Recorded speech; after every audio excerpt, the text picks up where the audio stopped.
जय हो छठी मैया की। 365 दिन में सबसे शुभ दिन आता है छठ का, तो छठी मैया को लाइक जरूर करें। साल में एक बार आता है यह व्रत, तो माता को लाइक करें, बगैर मत जाना और वीडियो पूरी देखना। दोस्तों, 3 ऐसी महिलाएं हैं जो छठ का व्रत भूल कर भी ना करें, नहीं तो संतान की मृत्यु हो जाएगी, वह बीमार पड़ जाएगा, कष्टों की यातनाएं उसे भोगना पड़ेगी, पल भर में संतान नष्ट हो जाएगी। संतान की उत्पत्ति करने वाली मां, पालन पोषण करने वाली मां भले ही सर्वोपरि प्रिया हो, परंतु 3 ऐसी महिलाएं हैं जिनके भ्रूण से संतान की उत्पत्ति तो हो जाती है, लेकिन वह छठ का व्रत नहीं कर सकती हैं। अगर आप भी बदकिस्मती से इसमें शामिल हैं, इन 3 महिलाओं में शामिल है, तो यह वीडियो आपके लिए है।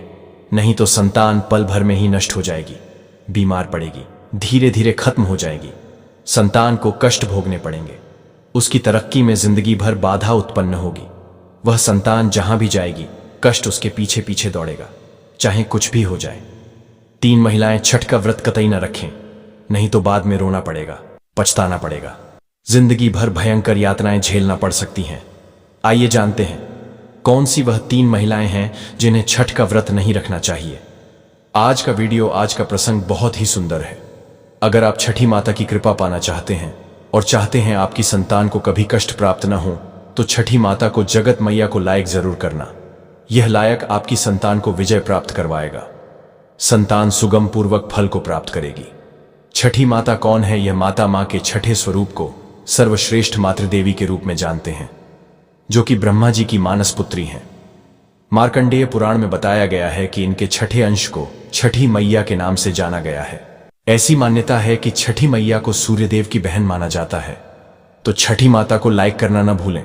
यही माता आपकी संतान को कष्टों से बचाएंगी, उसका बेड़ा पार हो जाएगा, सुगमता पूर्वक उसका जीवन चलेगा, कष्ट उसको कभी नहीं मिलेंगे, राहु केतु उसका कुछ नहीं बिगाड़ पाएंगे, कोई उसको छू भी नहीं पाएगा, क्योंकि माता की कृपा होगी, छठी माता करेंगी संतान का बेड़ा पार। तो मैया को लाइक करना ना भूलें।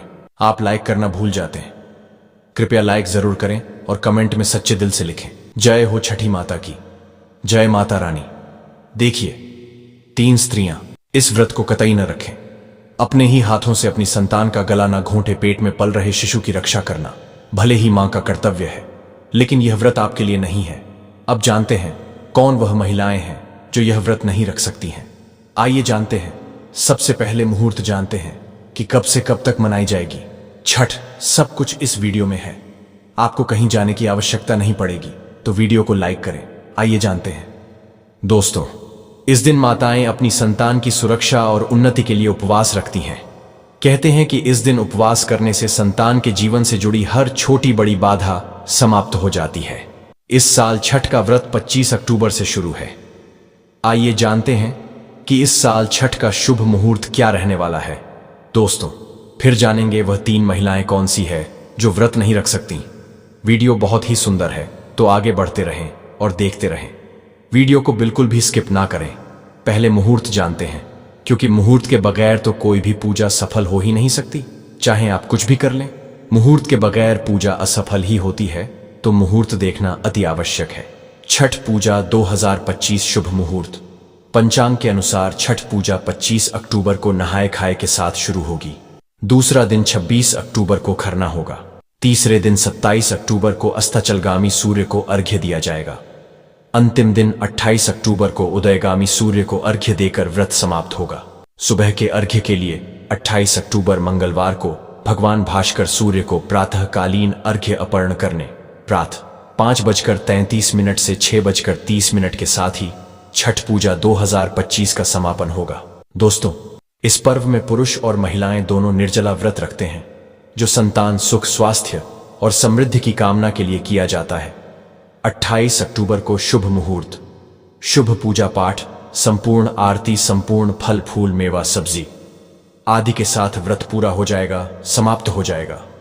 दोस्तों, छठ के दिन माताएं पूरे दिन भूखी प्यासी रहकर अपनी संतान की उन्नति और दीर्घायु के लिए उपवास रखती हैं, परिवार की सुरक्षा की कामना करती है, संतान के स्वस्थ रहने की कामना करती है, राक्षसी प्रगति में ना पड़े, संतान इसकी कामना करती है। छठी माता से संतान की खुशहाली के लिए संपूर्ण व्रत किया जाता है, जो कि अति उत्तम सर्वश्रेष्ठ होता है। और अगर देखा जाए तो संतान की भलाई के लिए छठी माता से ऐसा वरदान मांगना कोई बुरा तो नहीं। इससे माता और अति प्रसन्न होकर वरदान देती है। संतान अति उत्तम, विशेष फलकारी तथा बुद्धि तेज, गति बल, बुद्धि लेकर ही जीवन जीता है। यह छठी माता का आशीर्वाद उसकी संतान को मिलता है। यह उपवास सूर्य को अर्घ्य देकर खोला जाता है और अपनी संतान की सलामती की दुआएं करती हैं। दोस्तों, छठ के पर्व की शुरुआत नहाए खाए के साथ होती है। दूसरे दिन की पूजा को खरना कहा जाता है।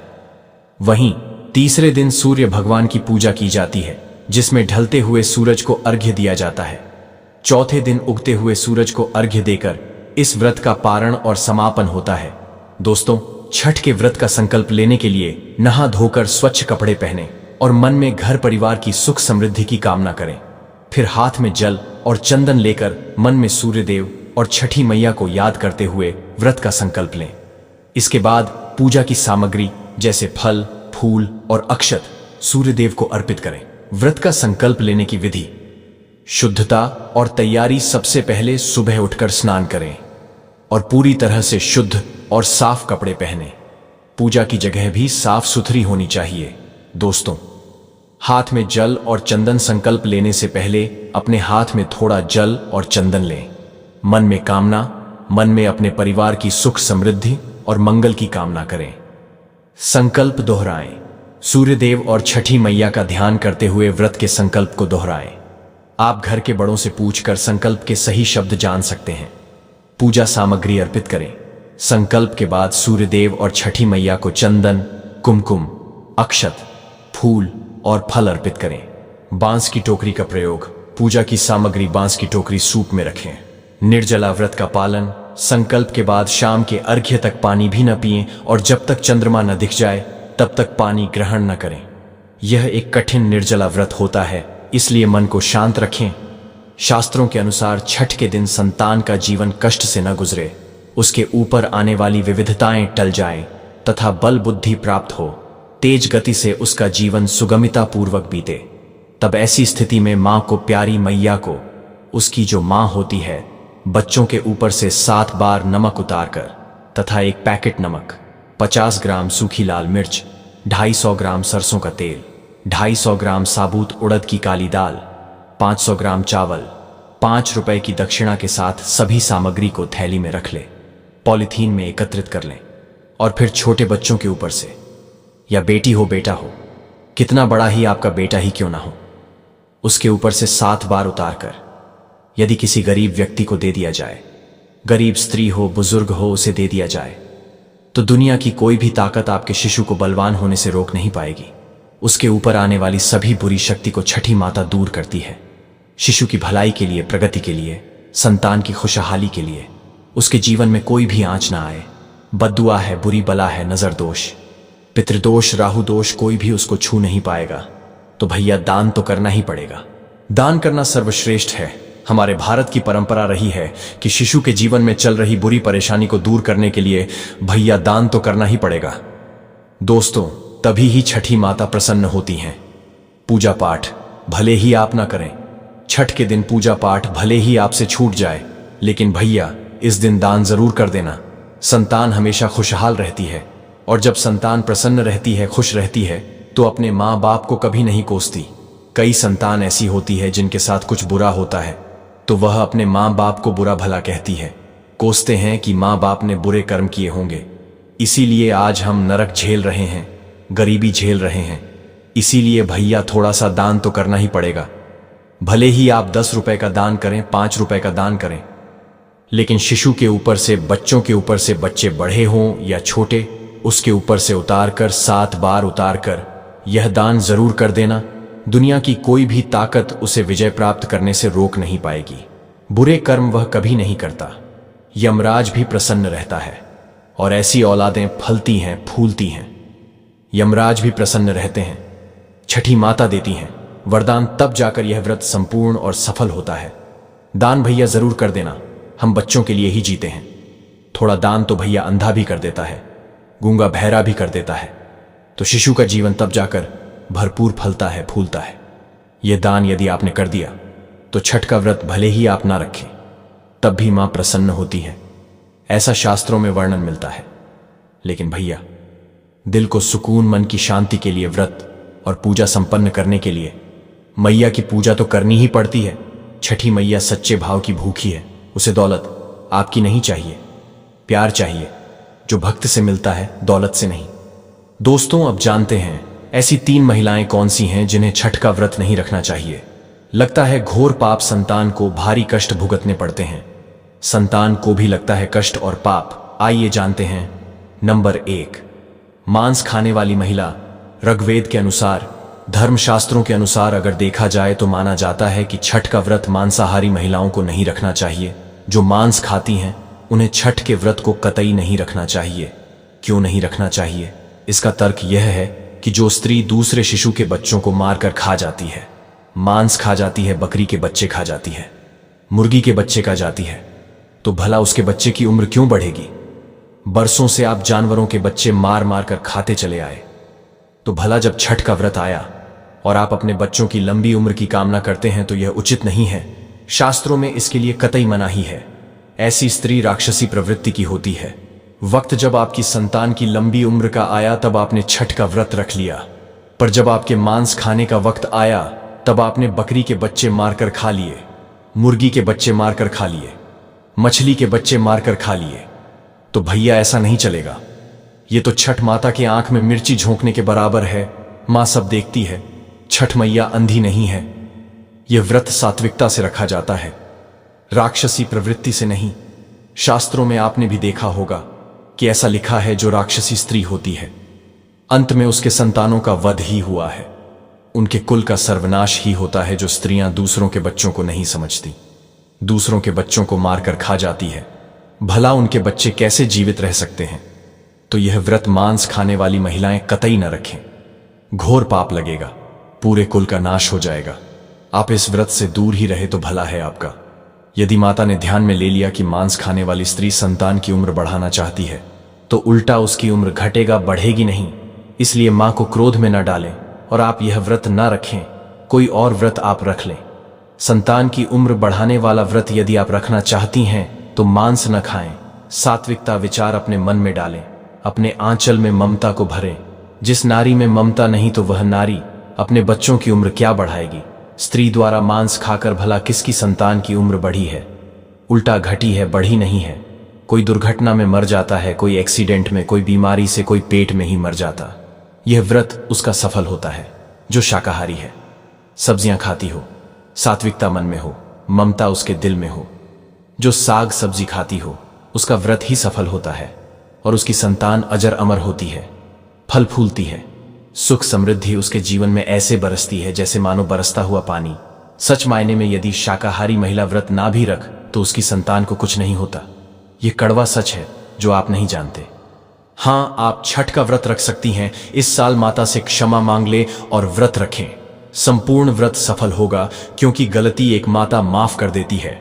दोबारा आप मांस मत खाना और छठ का व्रत आप संपूर्ण तरीके से रख सकते हैं। बहुत ही शुभ माना जाता है। माता एक गलती माफ करती है और आप व्रत माफी मांगने के बाद रख सकती हैं। दोस्तों, नंबर 2, जिस नारी में ममता नहीं होती, जो दूसरों की संतान को संतान नहीं समझती, चुगली करती है, मार काट मचाती है, बच्चों को मारती है, घर में नहीं घुसने देती, बच्चों से प्यार नहीं करती, तो ऐसी स्त्री भी छठ का व्रत न रखें। आपका व्रत सफल नहीं होगा। छठ माता सब जानती है, इसलिए नाटक ना करें। व्रत रखने का नाटक भूलकर भी ना करें। दूसरे की संतान संतान नहीं, अपनी संतान संतान, तो ऐसी स्त्री का पतन कभी भी हो सकता है। दोस्तों, नंबर 3, जो लोग बिना शादी के साथ रह रहे होते हैं और संतान की उत्पत्ति कर देते हैं। पेट में उनके संतान आ जाती है। संतान बाहर आने के बाद जो लोग छठ का व्रत रख लेते हैं, तो ऐसी स्त्री की जो संतान होती है उसको कष्ट भोगने पड़ते हैं और व्रत भी सफल नहीं होता, क्योंकि बिना शादी के भ्रूण की उत्पत्ति कर देना घोर पाप कहलाता है। और जब बात बच्चे की उम्र बढ़ाने की आती है, छठ का जो व्रत रखते हैं तो वह सफल नहीं माना जाता। इसे लिविंग रिलेशनशिप कहते हैं, जो कि घोर पाप के बराबर है। नंबर 4, हिंदू धर्म शास्त्रों के अनुसार, या कोई भी धर्म क्यों ना हो, क्रिश्चियन समाज के लोग, इस्लाम समाज के लोग हों, हिंदू धर्म के लोग हों, जो लोग बिना शादी के साथ रहते हैं या बिना साथ फेरे लिए, यदि आप छठ का व्रत रखते हैं और बिना शादी के यानी कि कोर्ट मैरिज आपने की है और बच्चा आपका हो गया है, शिशु का जन्म हो गया है। तब आप ऐसी स्थिति में यदि छठ का व्रत रखते हैं तो यह असफल माना जाता है, क्योंकि आपने 7 फेर नहीं लिए हैं। 7 फेरे लिए बगैर छठ का व्रत, करवा चौथ का व्रत, बट सावित्री व्रत, अहोई अष्टमी की पूजा व्रत नहीं रख सकते। घोर अपराध है। हिंदू धर्म में इसे पाप माना जाता है। बिना शादी के साथ रहना अपराध है। हिंदू धर्म में इसे अपराध माना जाता है। पहले आप 7 फेरे ले लें और फिर आप संतान की उत्पत्ति करें तो बहुत ही सुगमता पूर्वक इस व्रत को किया जा सकता है। आप किसी भी व्रत को करें, किसी भी व्रत में शामिल हो सकते हैं। छठ का व्रत रखें, आपकी संतान की उम्र भी बढ़ेगी और आप नर्क भी नहीं जाओगे। दोस्तों, नंबर 5, गंदे विचारों वाली स्त्री को भी छठ का व्रत नहीं रखना चाहिए। जिसके मन में गंदे विचार आते हैं और अपने पति को त्याग कर दूसरों के पुरुषों को देखकर मन में गंदे विचार लाती हो, तो ऐसी स्त्री भी छठ का व्रत कतई ना रखें। ऐसी मां की संतान भी इनकी तरह ही होती है। बिगड़ैल गुस्सैल ऐसी भ्रूण से पैदा होने वाली संतान भी नालायक होती है। जो स्त्री अपने पति की ना हो सकी, भला अपने संतान की क्या होगी। ऐसी स्त्री से छठी माता दूर ही रहती है। हमेशा याद रखना, पवित्र स्त्री को ही देवी माना जाता है, लक्ष्मी का अवतार माना जाता है। किसी भी स्त्री को देवी बोल देना घोर पाप के बराबर ही होता है। समझे, परखें, सोचें, तभी ही स्त्री को देवी माने। दोस्तों, एक और बहुत ही इंपॉर्टेंट बात, बहुत ही जरूरी बात है। यह हर किसी भक्तजनों को जानना विशेषकर अति आवश्यक है। जब आप गंगा में स्नान करने जाएंगे, गंगा में जब आप अपने कदम रखेंगे, तो इस मंत्र को बोलना बहुत जरूरी है, नहीं तो पूजा पाठ का फल राक्षस को प्राप्त हो जाता है। आइए जानते हैं गंगा में प्रवेश करते समय मंत्र। क्योंकि आप छठ पूजा के लिए गंगा में प्रवेश करेंगे ही करेंगे, तो इस मंत्र को बोल देना और गंगा में प्रवेश कर जाना, तभी छठ का व्रत पूर्ण होगा। कई लोग क्या करते हैं, बिना मंत्र के गंगा में प्रवेश कर जाते हैं, जो कि उनके समस्त फल राक्षस को चला जाता है। आइए जानते हैं मंत्र। गंगा में छठ पूजा के समय प्रवेश करते समय ये मंत्र बोलते हैं। गंगे च यमुने चैव गोदावरी सरस्वती नर्मदे सिंधु कावेरी जलस्मिन सन्निधि कुरु। दोस्तों, दूसरा है ओम ह्रीं गंगाये ओम ह्रीं स्वाहा। तीसरा मंत्र है नमो गंगाये विश्वरूपिणी नारायणी नमो नम। चौथा मंत्र है ओम जय गंगे माता, मैया जय गंगे माता। इन चारों मंत्रों में से आप कोई भी एक मंत्र बोलकर गंगा में छठ पूजा के समय प्रवेश करें, नहीं तो बिना मंत्र के प्रवेश यदि आपने किया तो सारा फल, पूरे साल भर की मेहनत, साल भर के इस त्योहार में राक्षसों जो होते हैं उसे इसका फल मिल जाता है और आप जिंदगी भर परेशान ही रहते हैं, गरीब ही रहते हैं। हमारे कई हिंदू भाई बहन हैं जो कि बिना मंत्र के गंगा में प्रवेश करते हैं, इसी कारण उन्हें फल नहीं मिलता। हमारे 90 लाख फॉलोअर हैं। हम हिंदू धर्म की सभी बातें तर्क के साथ बताते हैं। हम नहीं चाहते आपके साथ कुछ भी गलत हो और आपका सारा फल विफल हो जाए, राक्षस को चला जाए। इसलिए फल की प्राप्ति के लिए मंत्र तो बोलना अति आवश्यक है। इस प्रकृति का भी एक नियम है, जो प्रकृति के नियम तोड़ता है उसे भैया बुरे परिणाम तो मिलते ही हैं। दोस्तों, अब यह भी जान लेते हैं कि छठ मैया को ऐसी कौन सी 3 चीजें हैं जो नहीं चढ़ानी चाहिए, भयंकर पाप लगता है। दोस्तों, नंबर 1, सूर्य भगवान को अर्घ्य देने के लिए तांबे का लौटा ही प्रयोग करें, लेकिन भूलकर भी चांदी, स्टील, शीशा और प्लास्टिक के बर्तन से अर्घ्य नहीं देना चाहिए, इससे व्रत टूट सकता है। दोस्तों, नंबर 2, व्रत के दौरान घर में कभी भी मांसाहारी न बनाएं और ना ही परिवार में किसी को खाने दें। जो लोग इस दिन लहसुन प्याज का खाना बनाते हैं और खाते हैं तो उन्हें छठी मैया उल्टा बर्बाद कर देती हैं, श्राप दे देती है। इस दिन छठी मैया को भोग लगता है, तो घर में यदि आपके परिवार में किसी ने व्रत रखा है तो आप भी लहसुन प्याज का इस्तेमाल ना करें। आप किसी और दिन को खा सकते हैं, लेकिन मांस, मदिरा, लहसुन, प्याज आदि ना खाएं। मान लीजिए छठ व्रत आपकी बहन ने रखा है और आप दूर भी रहते हैं, तब भी आप लहसुन प्याज ना खाएं, नहीं तो उनका व्रत टूट सकता है। साथ ही साथ व्रत के दौरान घर में मदिरा आदि और धूम्रपान भी नहीं करना चाहिए। दोस्तों, नंबर 3, छठी मैया का प्रसाद बहुत ही शुद्धता के साथ बनाया जाता है। उनका प्रसाद हमेशा ऐसे चूल्हे पर बनाएं जिसे ताजी लेपा गया हो।